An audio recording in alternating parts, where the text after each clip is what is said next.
Hey guys, today we're going to be working on a decluttering project. We have the spare room that we've been using for storage. It's just become a complete mess. So I'm going to be transforming it to a gym. I'll show you some tips and tricks that you guys can use for your own projects. Alright, let's go check out the room.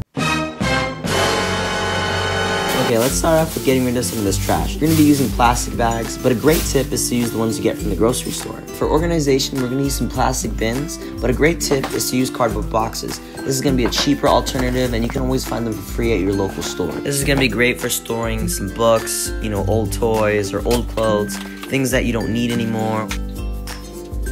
Okay, so the really cool thing about decluttering a room or a space is you never know what kind of stuff you're going to find.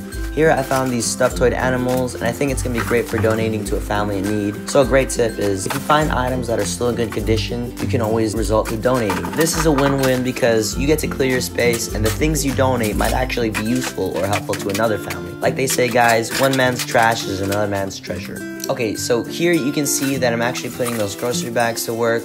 I'm throwing away trash, but a good tip is to be wary and to pay attention to what you're throwing away. You don't want to throw away some useful items or maybe some important documents.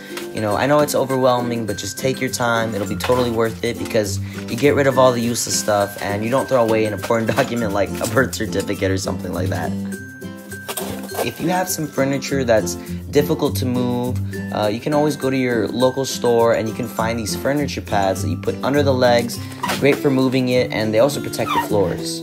We're finally done, and we have some sellable items. If money's tight, then boom, you got a garage sale. If you still have some items that you're not sure if you want to keep or give away, then put it in a box, and after a couple of months, if you don't reach in for those things, then it's time to donate or sell it. Okay, let's check out the results. Holy smokes, that is a drastic difference, and I'm pretty sure I'm getting abs within a month.